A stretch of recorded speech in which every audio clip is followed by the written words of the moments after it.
अच्छा समय आने से पहले मिलते हैं ये 11 शुभ संकेत। हर व्यक्ति के जीवन में एक बार ऐसा टाइम आता है जब उसे हर जगह से निराशा ही निराशा मिलती है। लेकिन कहते हैं ना कि हमेशा समय एक जैसा नहीं होता, और जिनका बुरा समय आता है उनका अच्छा समय भी जरूर आता है। दोस्तों, आज हम जानेंगे भगवान कृष्ण द्वारा बताए गए 11 संकेत जो बताते हैं आपका अच्छा समय आने वाला है। हिंदू धर्म में समय को बहुत ही शक्तिशाली बताया गया है। वह समय ही है जो मनुष्य को सही गलत, लाभ हानि, जन्म मृत्यु से अवगत कराता है। अपने भी देखा होगा कि समय का चक्र राजा को रंक, भिखारी को धनवान और अमीर को गरीब बना देता है। और देखा जाता है कि समय के कारण ही मनुष्य को जीवन में कभी खुशी तो कभी दुखों का भी सामना उन्हें करना पड़ता है। तो दोस्तों, क्या आपने कभी यह सोचा है कि आपके जीवन में शुभ और अच्छा समय आने वाला है? आज हम आपको कुछ ऐसे ही संकेतों के बारे में बताने जा रहे हैं जो भगवान कृष्ण द्वारा बताए गए 10 संकेत हैं, जिन्हें भगवान कृष्ण द्वारा नारद जी को बताया गया था। तो चलिए जानते हैं भगवान कृष्ण द्वारा बताए गए 11 संकेतों के बारे में। लेकिन उससे पहले अगर आप भी चाहते हैं कि माँ लक्ष्मी का आशीर्वाद आप पर बना रहे तो इस वीडियो को एक लाइक ज़रूर करें और साथ ही हमारे चैनल को सब्सक्राइब कर लें और कमेंट बॉक्स में जय माता लक्ष्मी, हर हर महादेव जरूर लिखें। पहला संकेत, नींद ब्रह्म मुहूर्त में खुलना। जब किसी की आंखें ब्रह्म मुहूर्त में अक्सर खुलने लगती है और उसे ईश्वर का स्मरण स्वयं ही होने लगता है या फिर उन्हें और किसी दिशा की ओर ले जा रहा है, तो उसे समझ लेना चाहिए आने वाले समय में उसके भाग्य का द्वार खुलने वाला है और उसके जीवन में कामयाबी की नई राह मिलने वाली है। तो ऐसे समय में मैं उनकी सहायता करता हूँ। दूसरा संकेत, काली चींटियों का घर में आना। काली चींटियों को शुभता का प्रतीक माना जाता है। अगर आपके घर में काली चींटियाँ आती आपको दिखे तो ये संकेत है आने वाले अच्छे दिनों का। चींटियों का झुंड अगर घर की दीवार पर चढ़ता आपको दिखाई देता है तो आपको करियर और कारोबार में उन्नति मिल सकती है। हालांकि घर आई चींटियों को मारने से आपको बचना चाहिए। इसके विपरीत आपको उन्हें आटा या चीनी जरूर डालनी चाहिए। तीसरा संकेत, पशु पक्षियों का आगमन।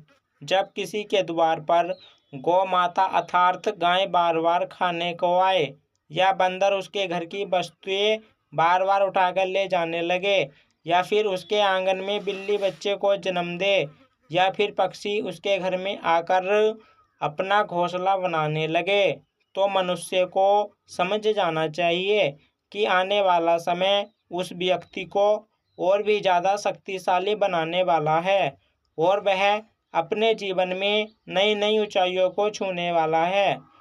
तो उसे परस्पर अपने निर्धारित लक्ष्य में ध्यान आकर्षित करने की आवश्यकता है, जिससे उसको निरंतर सफलता मिलती है। चौथा संकेत, सपनों में मंत्रों का सुनाई देना। रात को सपने में अगर आपको मंत्र सुनाई देते हैं जैसे राम राम, तो ये बहुत अच्छा जात माना जाता है। अगर वो मंत्र की गूंज सुनाई दे तो ये भी सकारात्मक बात है। सपनों में मंत्रों, घंटा, शंख की आवाज़ सुनाई देना बहुत ही शुभ संकेत माने जाते हैं। पांचवा संकेत, कर्जवान होना। इसके बारे में भी कृष्ण बताते हैं जब मनुष्य के खर्चों में कमी आने लगे और कमाई के स्रोत में वृद्धि आने लगे, ऐसे में उस मनुष्य को यह जान लेना चाहिए कि उस मनुष्य का बुरा वक्त जाने वाला है और उसके बाद से उसके घर में स्वयं लक्ष्मी वास करने वाली है।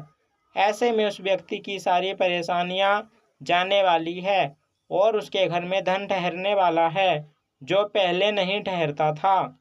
तो आदमी को निरंतर इसके लिए प्रयास करते रहना चाहिए। छठवां संकेत, गाय या साधु के दर्शन। जब वह किसी कार्य के लिए घर से निकलता है और तब उसे गौ माता अर्थात गाय माता के दर्शन हो जाए या फिर किसी साधु संत द्वारा उसे आशीर्वाद मिल जाए, तो उस समय मनुष्य को समझ जाना चाहिए जिस कार्य के लिए वह घर से निकला है वह कार्य उसका अवश्य ही पूरा बिना किसी बाधा के पूरा होगा। इसमें कोई संदेह नहीं करना चाहिए। 7वां संकेत, शरीर के अंगों का फड़कना। जब किसी स्त्री का बायां अंग और पुरुष का दाहिना अंग फड़कने लगे तो उसको जान कहना लेना चाहिए, उसका शुभ समय आने वाला है। या जब वह पूजा की थाली हाथ में लेकर पूजा कर रहा होता है और उसे लगे भगवान की प्रतिमा उसे देखकर मुस्कुरा रही है, या बड़े समय के बाद उसके घर में अतिथियों का आगमन हुआ हो, तो उसे समझ जाना चाहिए कि उसका अच्छा समय शुरू होने वाला है। 8वां संकेत, कलश दिखाई देना। संध्या के समय जल से भरा कलश या फिर दूध से भरा कलश उसे प्राप्त हो या उसे कोई मिठाई दे, तब भी उसे समझ जाना चाहिए कि अब उसके भाग्य खुलने वाले हैं और इसमें कोई संदेह नहीं कि उसको आगे चलकर सफलता की नई ऊंचाइयां मिलने वाली हैं। 9वां संकेत, घर पर शिशुओं का आना। इसके बारे में भगवान कृष्ण बताते हैं, हे नारद, जब किसी मनुष्य के घर पर छोटे बच्चे बिना बुलाए बार बार आकर खेलने लगे या उन्हें देखकर बार बार मुस्कुराए, तो ऐसे में भी उस मनुष्य को समझ जाना चाहिए कि उसका आने वाला समय खुशियों से भरा होने वाला है और नए नए रिश्ते उनसे जुड़ने वाले हैं। दोस्तों, आपने भी बड़े बुजुर्गों और गुरुओं को कहते सुना होगा कि बच्चे स्वयं भगवान का रूप होते हैं। 10वां संकेत, हाथों में खुजली होना। अगर पुरुष के दाएं हाथ में और महिला के बाएं हाथ में बार बार खुजली हो रही हो तो ये भी शुभ संकेत माना जाता है। ऐसा होने पर धन से जुड़ी समस्याओं का अंत होता है। साथ ही अचानक से धन लाभ के योग भी बन सकते हैं। हाथ में खुजली होने का अर्थ यह भी है लगाया जाता है कि अब आपके जीवन का बुरा दौर समाप्त होने वाला है और आर्थिक स्थिति से आप छुटकारा पा सकते हैं। 11वां संकेत, अचानक खुश होना। भगवान कृष्ण कहते हैं, जब कोई मनुष्य प्रसन्नचित्त होता है हमेशा उसके मुख में मुस्कुराहट रहती है, अर्थात वह मुस्कान से भरा हुआ रहता हो, तो ऐसा मनुष्य जब अपने क्रोध पर विजय प्राप्त कर लेता हो तो उसे समझ लेना चाहिए अब उसके जीवन में खुशियों की बारिश होने वाली है।